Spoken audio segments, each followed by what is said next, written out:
Friends and dear student, एक बार फिर से आपका बहुत बहुत स्वागत है। तो आज की इस वीडियो में हम लोग देखने वाले हैं हॉस्पिटल एंड क्लिनिकल फार्मेसी का चैप्टर नंबर 3 का पार्ट नंबर 5। अगर आपने शुरू के इसके पार्ट्स नहीं देखे हैं तो डिस्क्रिप्शन में इसकी लिंक मैं दे रहा हूं, आप उसको वहां से जाके देख सकते हैं या तो फिर प्लेलिस्ट से आप देख सकते हैं। इसके अलावा और भी जो दूसरे सब्जेक्ट्स हैं उनकी भी क्या है पूरी मैंने प्लेलिस्ट बना रखी है, आप उनको जाके देख सकते हैं। तो चलिए शुरू करते हैं। आज का हमारा टॉपिक है expiry drug removal and handling and disposal. तो क्या होता है एक्सपायरी और रिमूवल फिर हैंडलिंग एंड डिस्पोजल। तो एक्सपायरी आप बहुत अच्छे से जानते हैं, जाते हैं कोई सामान खरीदने, दवा खरीदने, तो देखते हैं कि ये दवा एक्सपायर तो नहीं हो गई है। इसका मतलब क्या है कि हर जो भी प्रोडक्ट होता है, जो दवा होती है, उसका एक लिमिट होता है, एक टाइम होता है कि इतने दिनों तक या इतने महीनों तक, इतने साल तक क्या है ये यूज़ करने के लायक है, यानी ये क्या है इफ़ेक्टिव है। फिर उसके बाद क्या होती है, उसका जो असर होता है वो डिग्रेड होना शुरू हो जाता है। फिर आप उसको खाएंगे तो काम नहीं करेगी और हो सकता है कि वो कुछ उल्टा रिएक्शन कर दे। तो आप एक्सपायरी समझ चुके हैं। अब जब दवा एक्सपायर हो गई तो आपका मान लीजिए कोई फार्मेसी है, मेडिकल स्टोर है या हॉस्पिटल के अंदर है, तो ऐसा नहीं है कि आप उन दवाओं को वहीं पे रखे रहेंगे। हो सकता है कि बाय मिस्टेक कोई उन दवाओं को उठा के और किसी को बेच दे, किसी को दे दे, डिस्ट्रीब्यूट कर दे, तो फिर क्या होगा, उसको नुकसान पहुंच सकता है। तो इससे बचाने के लिए कि वो जो दवा एक्सपायर हो चुकी है, जिसका टाइम ख़त्म हो चुका है, उसको यूज़ ना कर पाए कोई, तो जहाँ पे आपने उस दवा को रख रखा है, जहाँ से आप दवा वगैरह दे रहे हैं, तो उसको वहाँ से हटा के कहीं दूसरी जगह पे रख देते हैं, तो वो होता है रिमूवल। ठीक। और उसके बाद अब दो चीज़ें आती हैं, हैंडलिंग एंड डिस्पोजल।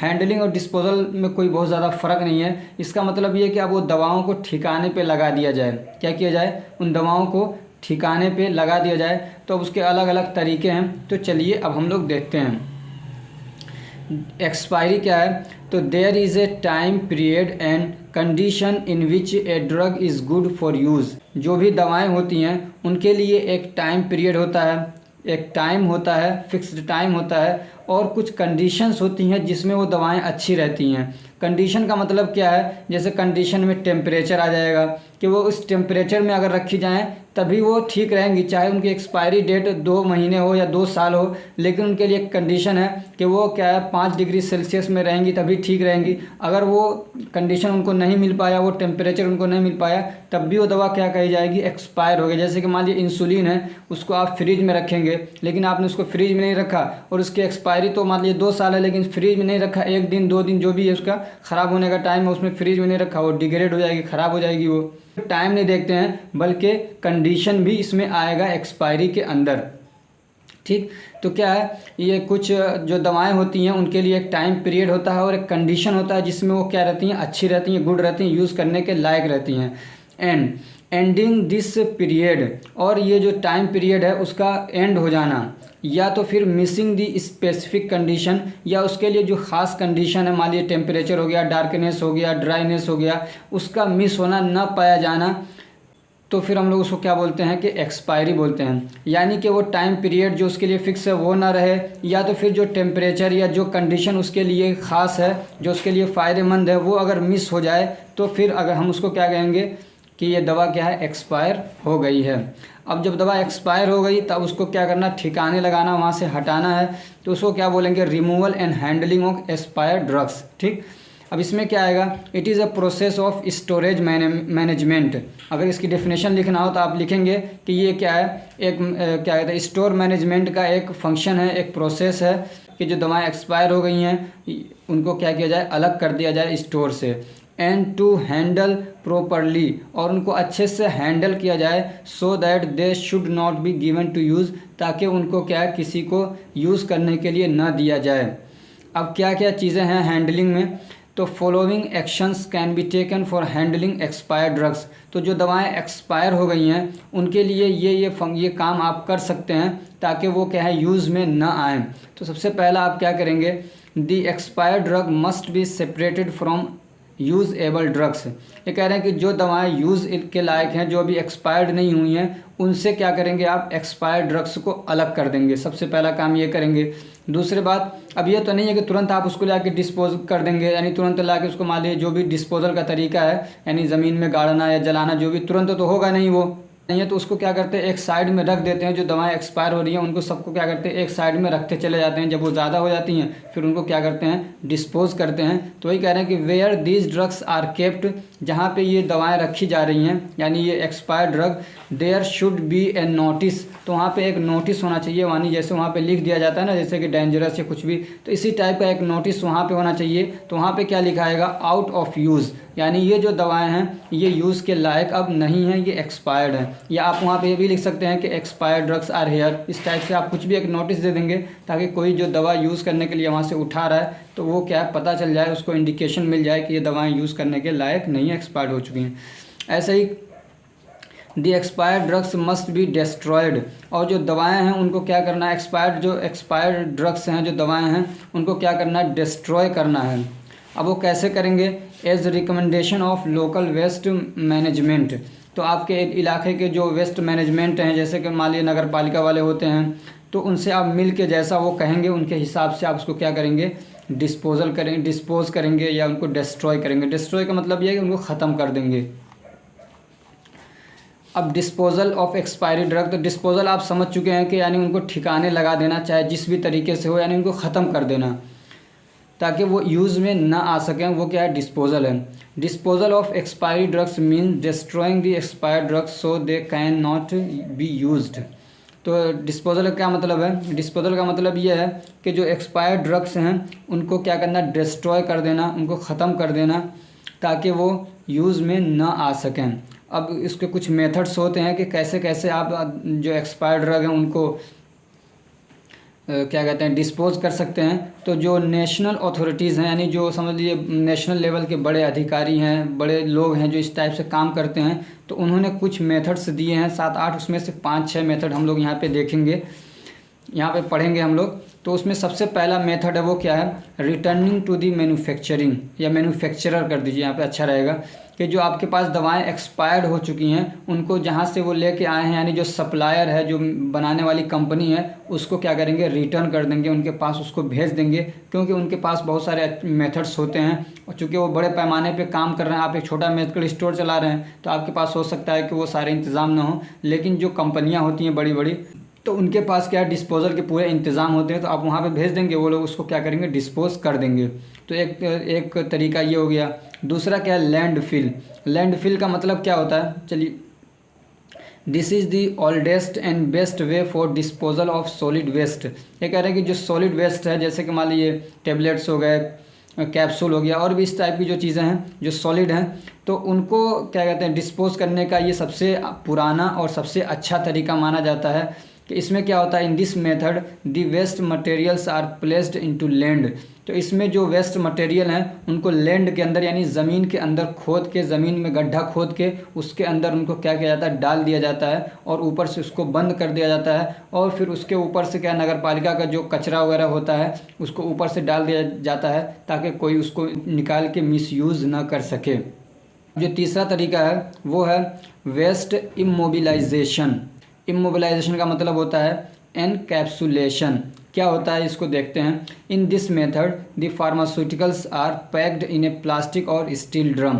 तो इसमें क्या होता है कि जो मान लीजिए जो दवाएं हैं उनको क्या करते हैं एक ड्रम के अंदर, चाहे वो प्लास्टिक का हो चाहे स्टील का हो, उसके अंदर उनको भर दिया जाता है 75%। उसके बाद उसमें क्या करते हैं mixture of lime, cement and water.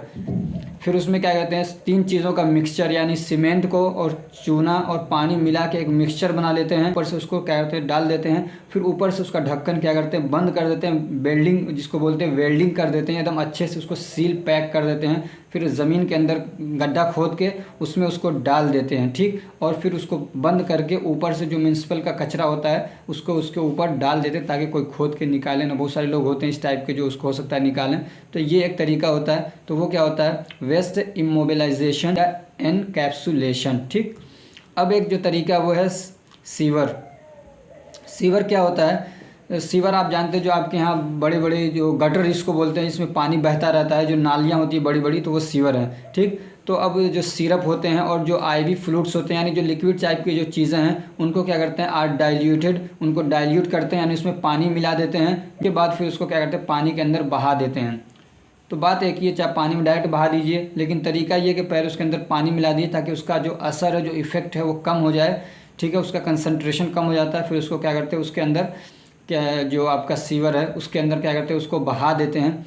लेकिन इसमें ये बात ध्यान रखना है कि ये एक ही टाइम पे बहुत ज़्यादा क्वांटिटी में ये काम नहीं करना पड़ा है, थोड़े अमाउंट में तो आप ये काम करेंगे। और ये नहीं कि एक ही बार आप सारा आप इस तरह डिस्पोज कर दे रहे हैं, बल्कि ये कि एक टाइम पीरियड के बाद करना है। मान लीजिए एक आज कर दिया, फिर एक आध महीने बाद कर दिया, 15 दिन के बाद कर दिया, तो इस तरीके से क्या है, एक टाइम पीरियड के बाद करना है, यानी कि एक ही बार सारा आपके पास जो भी है सबको पानी में बहा दे रहे हैं, तो ये इस तरीके से अच्छा नहीं है। और क्या पांचवा एक तरीका है वो है इंसिनरेशन। क्या है, इंसिनरेशन। इंसिनरेशन का मतलब आप समझिए कि होता है जलाना, भस्म कर देना किसी चीज़ को।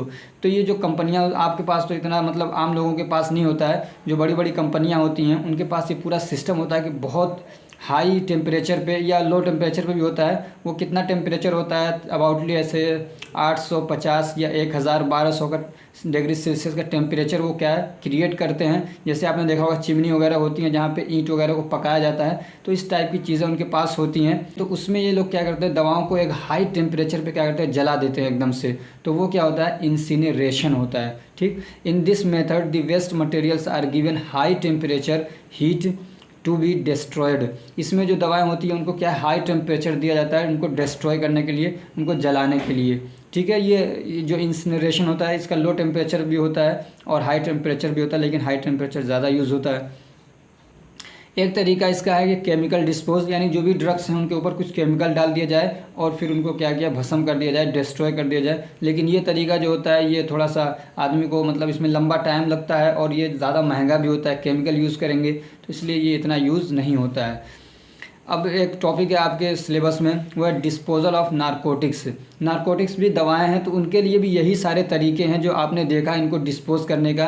लेकिन इसमें एक ख़ास बात ये ध्यान रखना आपको कि ये मतलब नॉर्मली ऐसे कोई भी आदमी इसको डिस्पोज नहीं करता है, बल्कि ये कह रहे हैं कि इसके जब डिस्पोजल का टाइम आए तो वहाँ पे कोई फार्मासिस्ट होना चाहिए या पुलिस वहाँ पे होनी चाहिए, ताकि उसके निगरानी में इन दवाओं को डिस्पोज किया जाए। क्योंकि ये दवाएं आप जानते हैं कि लोग जो जिनको एडिक्शन होता है तो वो ये नहीं देखेंगे कि ये दवाई ये दवा जो है वो एक्सपायर है या सही है, उनको तो अपने नशा के लिए, अपने एडिक्शन के लिए यूज़ करना, लेके वो यूज़ कर लेंगे तो और ज़्यादा उनको क्या है उसका साइड इफ़ेक्ट आ सकता है। तो इसलिए कहा कि जो नारकोटिक्स हैं, ऐसे ही साइटोटॉक्सिक ड्रग्स जो होती हैं उनके डिस्पोजल करने के वक्त में कोई फार्मासिस्ट या पुलिस वगैरह वहाँ पे होनी चाहिए जब उनको डिस्पोज किया जाए, और पब्लिक वहाँ पे ना हो, बिल्कुल भी पब्लिक को अलाउ ना किया जाए वहाँ जाने से। ठीक है, ये इसके अंदर लिखा हुआ, आसान है, पढ़ सकते हैं आप।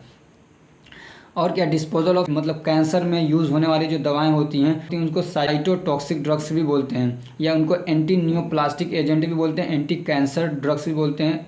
ठीक है, तो उन दवाओं वो दवाएं चूँकि काफ़ी डेंजरस होती हैं, तो उन दवाओं के लिए भी क्या है कि मतलब फार्मासिस्ट हों या पुलिस टाइप, इस टाइप के जो लोग हों वो उसके डिस्पोजल के टाइम पे वहाँ पे मौजूद होना चाहिए। और उनके डिस्पोजल के लिए कौन से मेथड्स यूज़ कर सकते हैं, तो ये कि उनको जो सप्लायर है उनको आप क्या कहते हैं रिटर्न कर दें, उनके पास भेज दें, तो वो लोग उनके पास इंतज़ाम होता है वो कर लेंगे, यानी मैन्युफैक्चरर जो हैं। दूसरा क्या है, इंसिनरेशन एट हाई टेम्परेचर पे डाल के उनको क्या है भस्म कर दिया जाए, जला दिया जाए।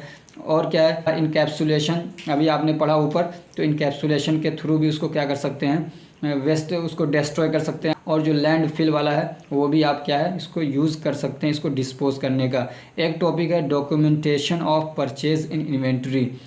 डॉक्यूमेंटेशन का मतलब साफ ये होता है कि लिखना, कोई भी चीज़ आप काम कर रहे हैं, मान लीजिए दवा ख़रीद के ला रहे हैं, रॉ मटेरियल लेके आ रहे हैं, बेच रहे हैं, कितना रिटर्न आया, कितना आपने बेचा, कितना नहीं बेचा, उन सारी चीज़ों को क्या करना है, लिख के रखना है। उसको क्या बोलते हैं, डॉक्यूमेंटेशन, यानी डॉक्यूमेंट्री बनाना। ठीक, डॉक्यूमेंट्री आप बना रहे हैं, सारी चीज़ों को लिख के अपने पास रख रहे हैं, तो उसको क्या बोलते हैं, documentation of purchase in inventory. तो आपका जो ये चैप्टर नंबर 3 था हॉस्पिटल एंड क्लिनिकल फार्मेसी का, वो कंप्लीट हो चुका है। और आज का ये जो हमारा वीडियो है ये भी यहाँ पे ख़त्म होता है। अब हम फिर मिलते हैं आपसे किसी दूसरे सब्जेक्ट के साथ। अगर ये हमारी कोशिश आपको अच्छी लग रही है तो वीडियो को लाइक करिए, चैनल को सब्सक्राइब करिए और अपने फ्रेंड्स को भी शेयर करिए ताकि वो भी इससे फ़ायदा उठा सकें। और बेल आइकन को भी दबा दीजिए ताकि हम जब वीडियोस अपलोड करें तो आपको क्या उसकी इन्फॉर्मेशन मिल सके और आप उसको देख सकें। Thank you so much for watching.